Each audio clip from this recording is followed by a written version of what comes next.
शाम का समय था। गांव की चौपाल पर बहुत से लोग इकट्ठा थे। चौपाल पर सरपंच जी अन्य पंचों के साथ बैठे बंसी काका का इंतजार कर रहे थे। सरपंच हरदयाल ने खेड़ होकर कहा, क्यों रे हरिया, तूने बताया नहीं था बंसी को पंचायत में आने के लिए? हरिया घबरा गया, मालिक मैंने तो उसे कल ही बता दिया था और वह कह भी रहा था आने के लिए, लेकिन न जाने अब तक क्यों नहीं आया। सरपंच ने कहा, जा दौड़ के उसके घर और आने में आनाकानी करे तो लठ बजा दियो। हरिया जाने के लिए तैयार हो रहा था, तभी दूर से बंसी काका अपने लड़के श्याम के साथ आते दिखाई दिए। आते ही सरपंच ने पूछा, क्यों रे बंसी, कल हरिया ने तुझे बताया न था कि चौपाल पर आना है, फिर क्यों नहीं आया? बंसी काका हाथ जोड़कर खड़े हो गए। सरपंच जी माफ कर दीजिए, सुबह खेत में पानी लगाने गया था, वहां एक बाड़ टूटी हुई थी, उसे सही करने में समय का पता नहीं चला। आगे से ऐसी गलती दोबारा नहीं होगी। यह सुनकर एक पंच ने कहा, चलो सरपंच जी, पंचायत की कार्यवाही आगे बढ़ाते हैं, वैसे भी काफी देर हो चुकी है। बंसी काका सर झुकाए खड़े थे। फिर सरपंच ने आगे कहना शुरू किया, सुन बंसी, तेरे लड़के श्याम ने कल स्कूल में कुंवरपाल के लड़के से लड़ाई की। उसके बाद कुंवरपाल के खेत में इसने अपनी बकरियां छोड़ दी। इसकी सारी फसल खराब हो गई। बंसी काका चुपचाप सर झुकाए खड़े रहे। लेकिन श्याम ने जवाब दिया, सरपंच जी, झगड़ा इसके लड़के ने शुरू किया था। इसके लड़के ने मुझसे कहा कि तू गरीब भिखारी स्कूल में क्या कर रहा है, जाकर बकरी चरा। सरपंच ने कुंवरपाल से कहा, कुंवरपाल, तेरा लड़का कहाँ है? बुला, उसे पूछते हैं। कुंवरपाल बोला, सरपंच जी, मेरा लड़के को इसने मारा है, वह तो उठ भी नहीं पा रहा है। सरपंच ने गुस्से में कहा, क्यों रे श्याम, इतनी सी बात पर इतना मारा कि वह खड़ा भी नहीं हो पा रहा है। अब बंसी काका के सब्र का बांध टूट गया। उन्होंने कहा, सरपंच, एक तरफ की बात सुनकर भड़क रहे हो। इसका लड़का अभी भी स्कूल में है, झूठ बोल रहा है। उल्टा इसके लड़के ने दूसरे लड़कों के साथ मिलकर श्याम को पीटा है। देखो, बंसी काका ने श्याम की कमीज उतार कर दिखाया, पीठ पर चोट के निशान थे। यह सुनकर कुंवरपाल के पसीने छूट गए। वो तपक से बोला, यह झूठ बोल रहा है, मेरा लड़का घर पर पड़ा है।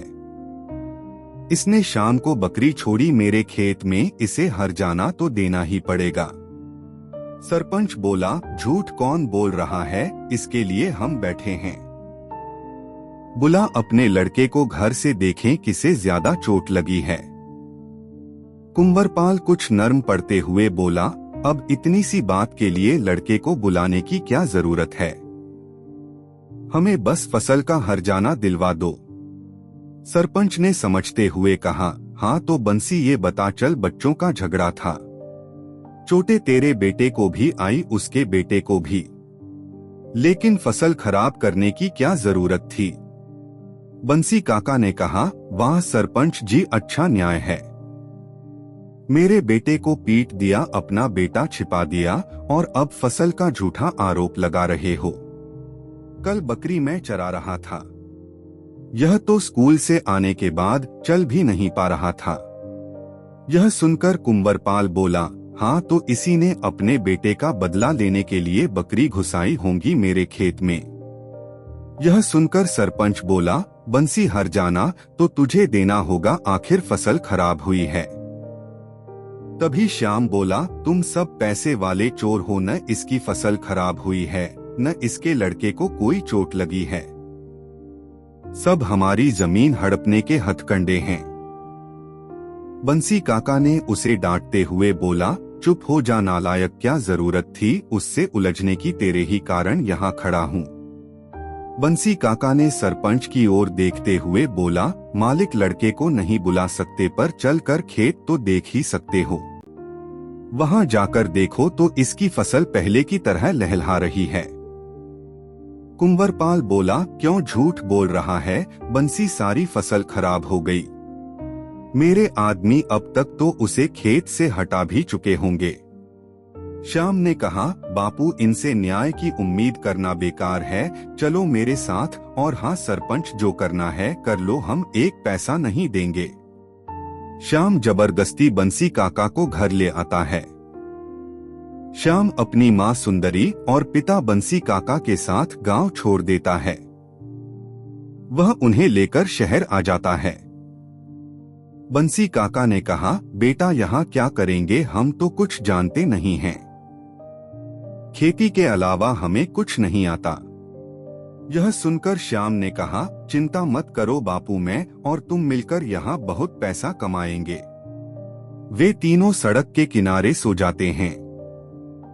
कुछ दिनों में श्याम को गाड़ी साफ करने का काम मिल जाता है और उसके पिता को मजदूरी करने का काम मिल जाता है। वे एक झोपड़ी का भी इंतजाम कर लेते हैं। एक दिन श्याम गाड़ी साफ करके शाम को घर वापस जा रहा था। तभी उसे एक बुजुर्ग मिले जो सड़क के किनारे बैठे थे। श्याम ने पूछा, बाबा क्या बात है, कुछ परेशान हो? बुजुर्ग ने कहा, बेटा कुछ लोग मेरा बैग छीन कर भाग गए। मेरे पास घर जाने के भी पैसे नहीं हैं। श्याम कहता है, बाबा कहाँ जाना है आपको?